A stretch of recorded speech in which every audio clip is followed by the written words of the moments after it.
السلام عليكم ورحمه الله تعالى وبركاته. كي دايرين البنات؟ لاباس عليكم؟ الحمد لله، نتمنى تكونوا بخير وعلى خير. اليوم جبت لكم واحد الدواء اللي عارفه كاع الاغلبيه ديال الامهات غيكونوا محتاجينه. دواء ديال الكحبه بالنسبه للدراري الصغار وغينفع حتى الكبار. هذا الدواء البنات راه صحراوي ومجربه، انا دابا ثاني مره كنديرو وفايت ليا درتو. شحال فايت ليا درتو؟ المهم هذا الدواء عندنا تقريبا 3 المعالق.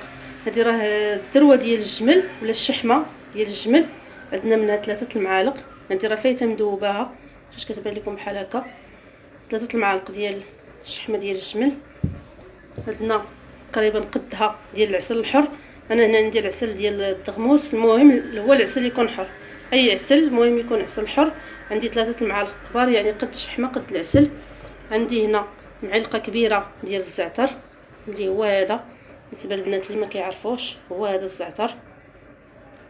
هانتوما ها هو معلقه كبيره مطحونه مزيان ومنيله، طحنيه وعاودي نيليه مزيان في شي غربال يكون رقيق. وعندي معلقه كبيره ديال الصانوج، كاين اللي كيسميها حبه البركه، هي هذه. هانتوما عندنا منها معلقه كبيره حتى هي مطحونه ومنيله مغربله. وعندنا معلقه كبيره ديال الكمون بلدي، هذا راه كلشي كيعرفو، يكون مطحون على الايد من الاحسن. معلقه كبيره. المهم هادشي اللي عندنا. اول حاجه كناخذوا هاد الشحمه هادي،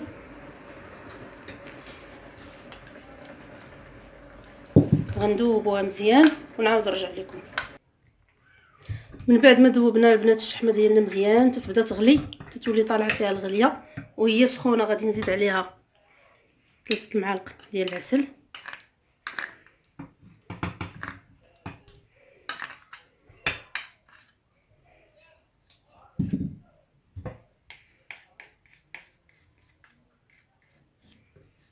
جربوا البنات هاد الوصفه راه فعاله وكتصلح للدراري اللي كيمرضوا، الدراري الصغار ولا حتى الكبار، كتشدهم الكحبه بحال هكا.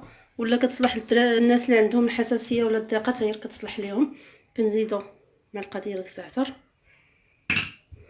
معلقه ديال الصانوج، ومعلقه كبيره ديال الكمون. الوصفه الاصليه البنات كتكون زايده فيها من غير هاد المواد اللي عطيتكم، كتكون زايده فيها راس معلقه ديال الكوزه الصحراويه مطحونه وراس معلقه ديال الكوزه العاديه. انا حيت بغيتو الدراري الصغار ما درتش ليهم هكا، ولكن الا كان شي واحد كبير من الاحسن يزيد هذا. صافي كنبقاو نحركو بهكا حتى كتجمد لينا الشحمه ديالنا، كيذوب لنا هادشي كلشي وكترجع ديك الشحمه كتجمد.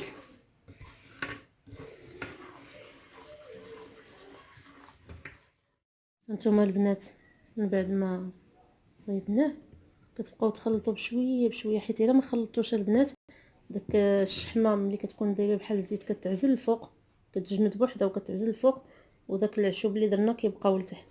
داكشي علاش بقاو تخلطوا بحال هكا بشويه، بقاو تخلطوا حتى كينسجموا العناصر. انا باقا غنكمل في الخلاط ديالي حتى كتولي بحال البوماد بحال هكا. هاد الدواء البنات كيتخاض غير بالليل، ما تاخذوش في النهار وما تشربوش عليه الا خديتوه بالليل. هو اخر حاجه ملي تبغوا تنعسوا، يعني تتعشاو وتساليو تتبغوا تنعسوا منه الفراش كتاخذوه وكتنعسوا في البلاصه حيت سخون. كتاخذوا معلقه بالدراري الصغار، معلقه صغيره، والكبار يقدروا ياخذوا حتى معلقه كبيره حتى معلقه ونص، ماشي مشكل. ياخذوا قبل ما ينعسوا يوميا، راه في 3 ايام الاولى ولا في يومين الاولى كتبان النتيجه. يعني الا كانت فيك ديك الكحبه ناشفه مزيان، ولا عندك ضيق في التنفس، ولا عندك حساسيه. انا بالنسبه ليا كنديروا لولدي فيه الحساسيه والحمد لله هو اللي جا عليه لاباس، يعني ما استعملت ليه لا دواء ديال الطبيب لا حتى شي حاجه. جربوه وما تندموش، راه مجرب 100% البنات.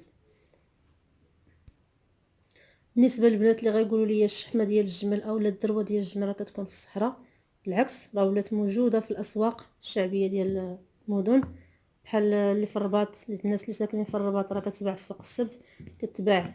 كاينين فيرمات ديال الجمال في عين عوده موجوده عندهم، يعني غير قلبوا عليها غتلقاوها. هي الشحمه، وفي الناس ديال الصحراء كيقولوا لها الذروه، لا قلبتو راه غتلقاوها. هو البنات الدواء ديالنا بعد ما وجدناه يجي بحال هذا الشكل. ما كندوبوه ما حتى شي حاجه، وراه كيزيد يجمد اكثر من هكا. هذا بحال بارد، ما كندوبوه ما حتى شي حاجه، كناخذوه غير بالمعلقه بحال هكا. وبالشفاء ان شاء الله لكل واحد مريض بشي حاجه، الله يشافيه، وبالشفاء للوليدات كاملين يا رب العالمين.